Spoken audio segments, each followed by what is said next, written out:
Hey, what's up YouTube, and welcome back to another Genshin Impact video. Today, I'm going to be making a guide on the animal support, Sucrose.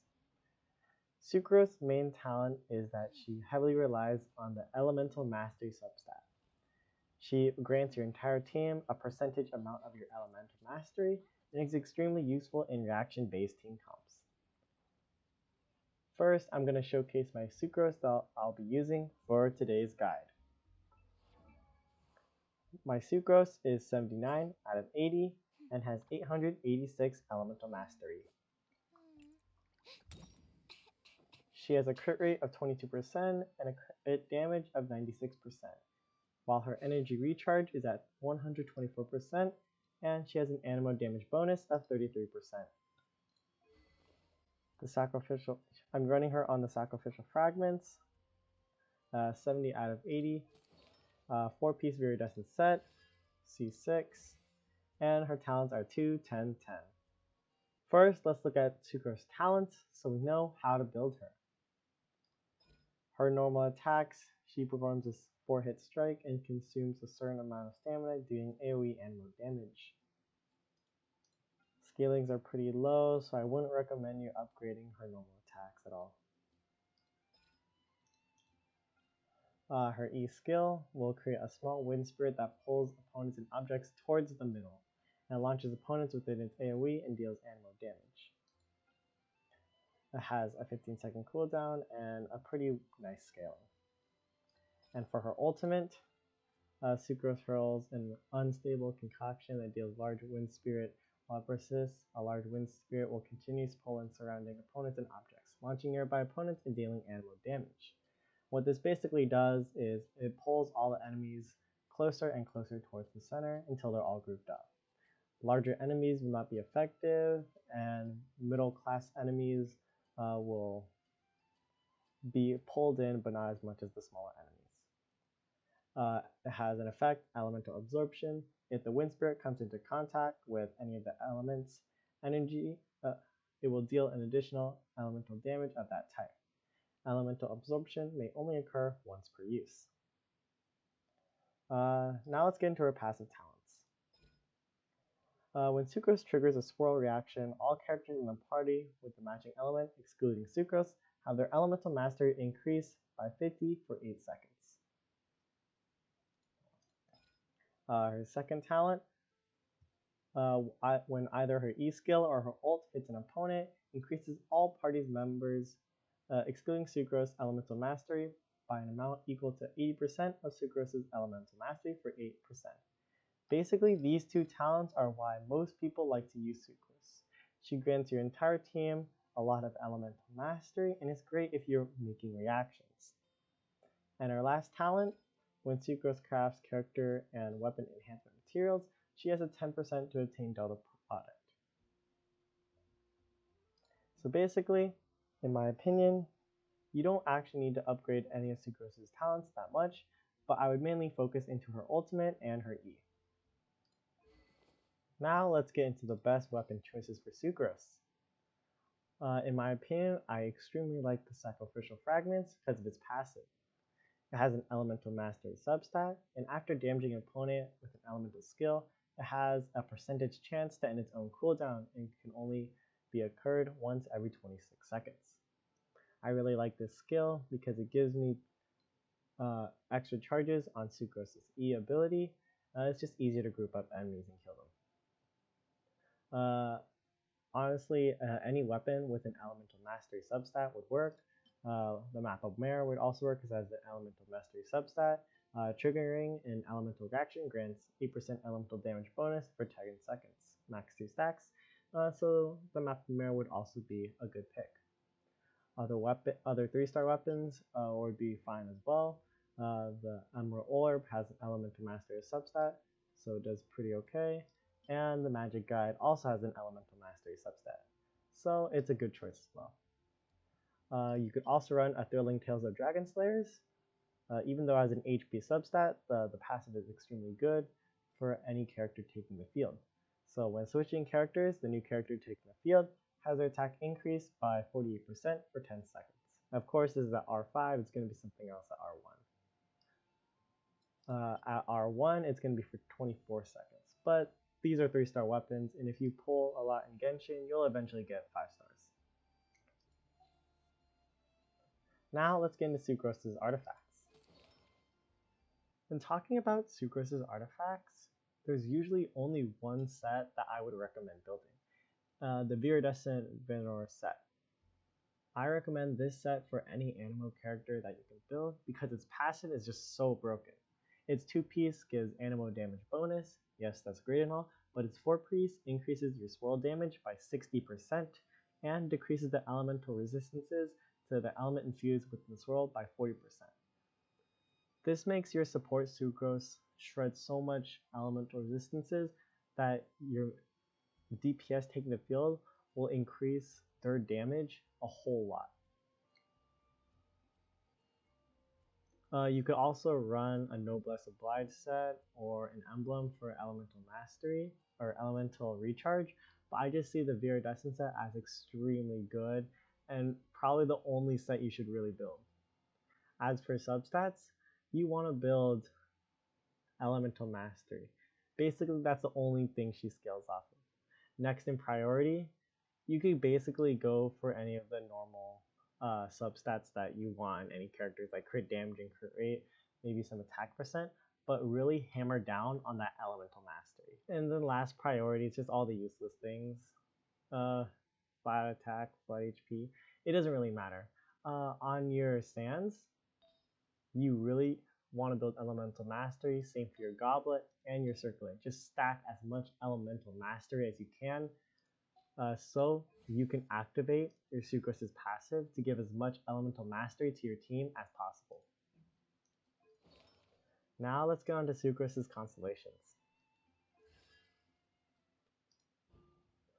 Her C1 gives her E an extra charge. Her C2 makes her ult last for 2 more seconds. Her C3 upgrades her E by 3 levels. Her C4, she will reduce the cooldown of her E by 1 to 7 seconds for every 7 normal or charge attacks hit she scores against opponents. One hit may be counted every 0.1 seconds. Her C5 upgrades her ultimate ability by 3 levels. And her C6, if her ult triggers an elemental absorption, all party members gain a 20% elemental damage bonus for the corresponding absorbed element during its duration. In terms of collecting Sucrose constellations, I'd say the only constellation you actually need is her C1. Her C1 is really easy to use and can group up enemies extremely quickly. Aside from buffing the element that you infuse the enemies with, it's just extremely easy to group all the enemies up, and so you can go with your main DPS and either hit them all at once. Other than that, I think her most powerful constellation is her C6. This ability will just give your entire team more elemental damage bonus. It's just a great buff for your team if you're running reactions. Now let's get into team comps for Sucrose. Before we get into Sucrose team comps, first we gotta learn what you can and can't do. Sucrose excels providing your team with elemental mastery so they don't have to build it themselves. She works well with heavy reaction team comps because she provides so much elemental mastery to the team, and she can easily group up enemies so your main DPS can get in all that damage. As for cons, she doesn't do well in teams that don't use reactions, like Xiao for instance, because teams that don't rely on reactions don't use elemental mastery. She's basically only being used to group enemies, which there are better characters that can do that. So teams like Xiao teams or Eula teams don't really require any elemental mastery, so she's kind of just a dead unit in that team, unless you really need someone to group enemies. She is squishy, but that's usually not a problem because you'll just use her E and her Q and then just get out of there and swap into someone else. My last con about Sucrose is she doesn't provide the main core items that a successful team comp really needs when climbing Spiral Abyss, which is either a healer or a shielder, along with a DPS. She is mostly in the role just to support your DPS and make their damage hit extremely hard. For teams on Sucrose, I have a Ganyu team. Ganyu and Mona will freeze when mixing their elements, and Sucrose can easily swirl those elements onto the enemies and then line them up all for a freeze. Ganyu is the DPS, Mona is the damage amplifier, Sucrose is also a damage amplifier, and Diona is a shielder and a healer. Ganyu's charge shots have a large AoE, so she can easily affect many smaller enemies with cryo, and using Mona and using Sucrose, Mona can affect one enemy with Hydro, and Sucrose can swirl it onto all the enemies. Then using Ganyu Charge Attack or Ganyu E, she can easily freeze all the enemies and then charge shot them repeatedly until they're dead. Diona can also protect us from any tankier or enemies that can't be frozen, and heal us whenever we're damaged. Now I'm going to show you guys some Sucrose gameplay using my Ganyu Freeze team. Currently we're in floor 11 of the Spiral Abyss. I'm just going to walk you guys through how I play Sucrose. I'm going to take the Elemental Burst damage buff. So on this floor there's two ruin things. I don't know what these are. So basically I'm just going to use my burst while I got it and try to freeze them. Oh, this guy's frozen.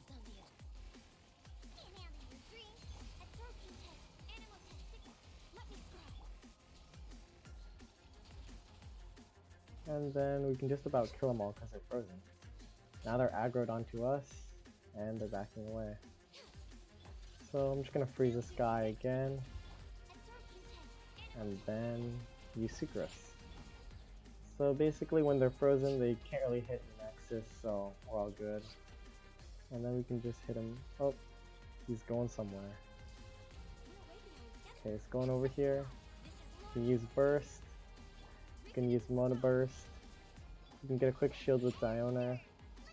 And then we can get Sucrose damage.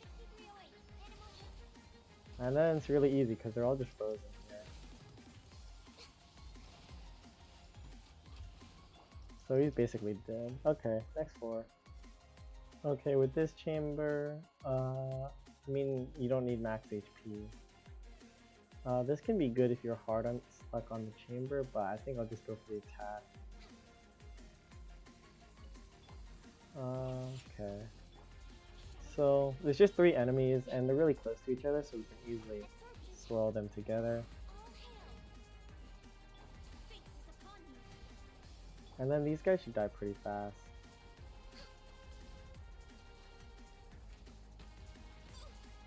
Oop.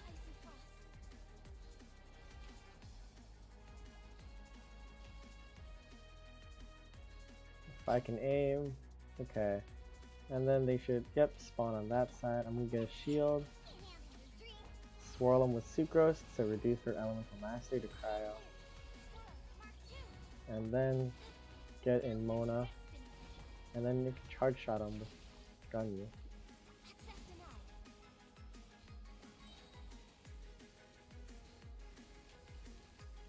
And they're just about dead. Okay, so over here, swirl them again. Gonna get a shield, Mona ulti, and then we can freeze all of them.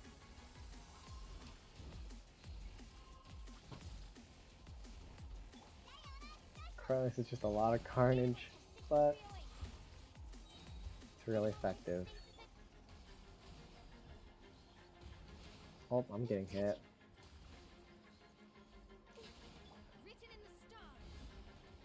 And there's one more left. Okay, right here. Oh, that was nice damage. And now for the last floor. Attack buff. This is a better attack buff. I'm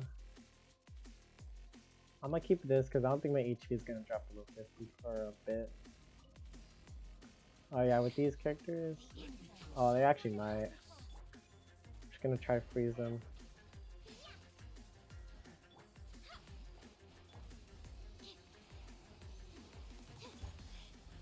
And then effect with Cryo. Now that they're all frozen, should be pretty easy. Oh, they got unfrozen.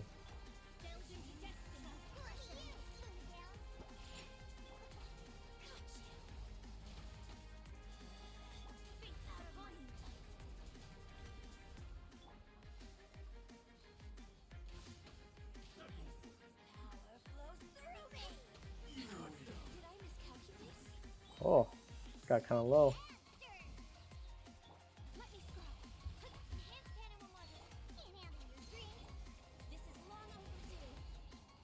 Let's see, where'd she go?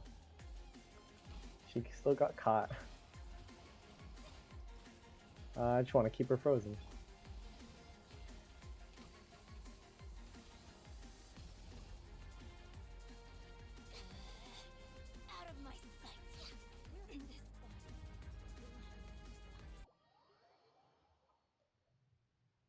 Yep, and that was my Ganyu Freeze and Sucrose support showcase. As you can see, Sucrose easily applies either Cryo or Hydro, and then they can easily be frozen with the other characters' ultimates. I really like this team, and I really like Sucrose in this team. The extra ease I get from Sucrose and the sacrificial fragments are just so great at grouping small enemies and medium-sized enemies up together. Now I'm going to get to some closing remarks to the video. Thank you guys so much for watching my Sucrose guide. Sucrose is a really great support for any elemental reaction team. But she does get outscaled by Kazuha, which is basically Sucrose but has a 5-star. This Kazuha, little bastard, taking the spotlight away from my Sucrose. Well, if you guys don't pull Kazuha in the future rerun banners, just know that Sucrose is a 4-star and easily accessible. Thank you guys so much for watching. Make sure to like, share, and subscribe so you get updates from my new videos.